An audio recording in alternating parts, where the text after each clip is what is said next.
নমস্কার দর্শক বন্ধুরা, মনমনের পৃথিবীতে সকলকে জানাই স্বাগত। আজকে একটা ফুলকপি রেসিপি নিয়ে হাজির হয়ে গেলাম আপনাদের সামনে। আশা করি রেসিপিটা কিন্তু ভালোই লাগবে। আজকে রেসিপি ফুলকপি ঝাল করব। প্রথম থেকে শেষ অবধি দেখার অনুরোধ থাকলো।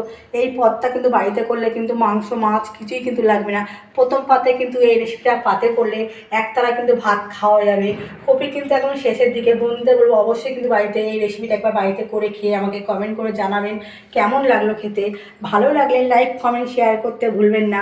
ভিডিও নিচে দেখুন একটা লাল বোতাম আছে, সেটা ক্লিক করে রাখুন সবার প্রথমে নতুন ভিডিওর আপডেট পাওয়ার জন্য। বন্ধুদের বলছি আমার পাশে থাকুন, সাপোর্ট করুন। চলুন তাহলে রেসিপিটা শুরু করা যাক। ফুলকপির ঝাল করব, তার জন্য একটা ফুলকপি নিয়েছি, কোয়াগুলো ছাড়িয়ে নিয়েছি, ধুয়ে পরিষ্কার করে নিয়েছি।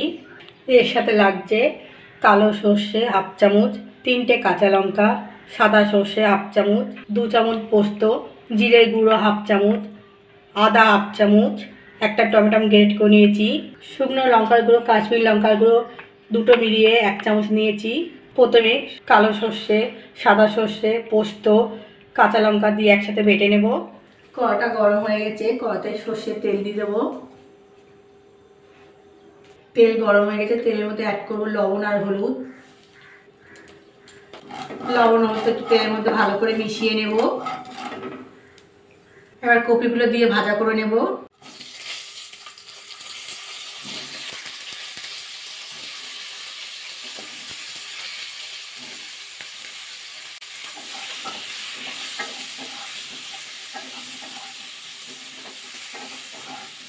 কপিটা দিয়ে ভালো করে নাড়াচাড়া করে নিলাম। এবার কপিটা ভাজা হতে দেবো।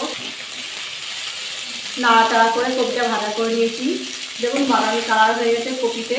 কপিগুলো তুলে নেব।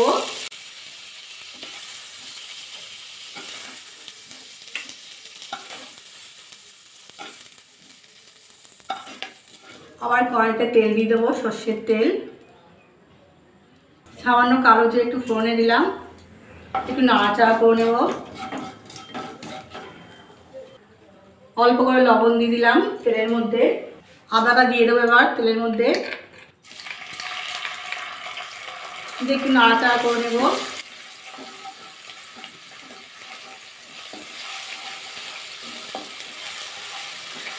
জিরের গুঁড়ো দিয়ে দিলাম। টমেটোটা গ্রেট করে দিলাম, সেটাও দিয়ে দিলাম। শুকনো লঙ্কার গুঁড়ো, কাশ্মীরি লঙ্কার গুঁড়ো দিয়ে দিলাম। একটু ভালো করে কষিয়ে নিতে হবে। তেলের মধ্যে লবণটা দিলে কি হয়, আদাটা দিলাম সাথে সাথে কিন্তু ছিটকাবে না, গায়ে লাগার কিন্তু ভয় থাকবে না।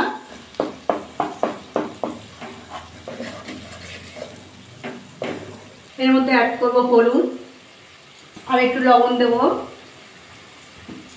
1 চামচ চিনি, অল্প করে জল দিয়ে দেবো, দিয়ে ভালো করে কষিয়ে নেব মশলাটা।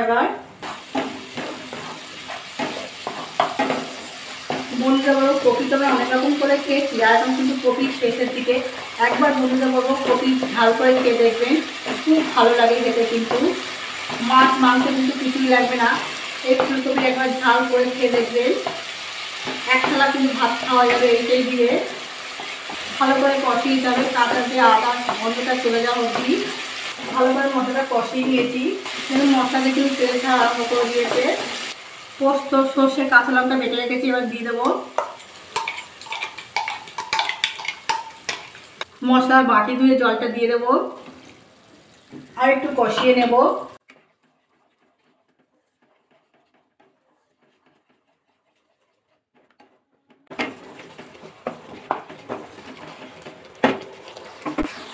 দেখুন মশলা দিয়ে কিন্তু তেল ছাড়ছে, ভালো করে একটু কষিয়ে নিতে হবে। ফুলকপিগুলো আবার দিয়ে দেবো। ফুলকপি দিয়ে কষিয়ে নেব ভালো করে মশলা দিয়ে, ফুলকপি দিয়ে। ফুলকপি কিন্তু আমার শেষের দিকে। বন্ধু এই রেসিপিটা বাড়িতে আবার অবশ্যই করবেন, করে খেয়ে কিন্তু ভালো লাগলে আমাকে কিন্তু লাইক কমেন্ট শেয়ার করতে ভুলবেন না। ভালো করে কষিয়ে নিতে হবে। ফুলকপি দিয়ে মশলা দিয়ে কষিয়ে নিয়েছি, এবার জল দিয়ে দেবো।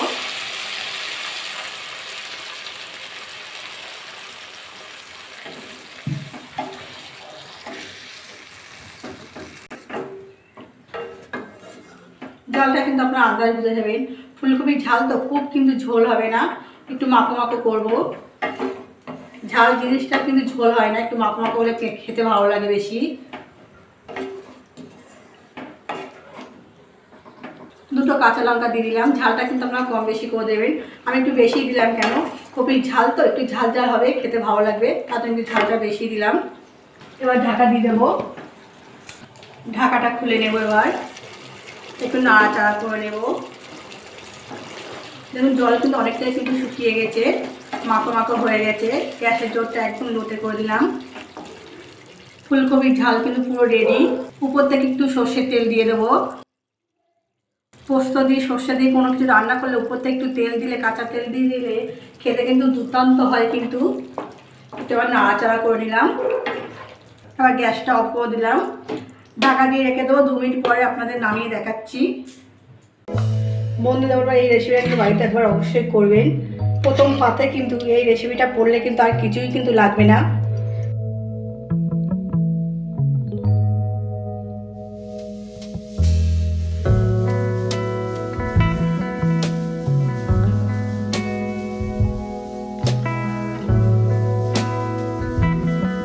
ফুলকপির ঝাল রেডি। এই রেসিপিটা ভালো লাগলে লাইক কমেন্ট শেয়ার করতে ভুলবেন না। বন্ধুদের বলছে আমার পাশে থাকুন, সাপোর্ট করুন। আজকের মতো এই অবধি। কালকে আবার একটা নতুন ভিডিও নিয়ে আপনাদের সামনে হাজির হয়ে যাব।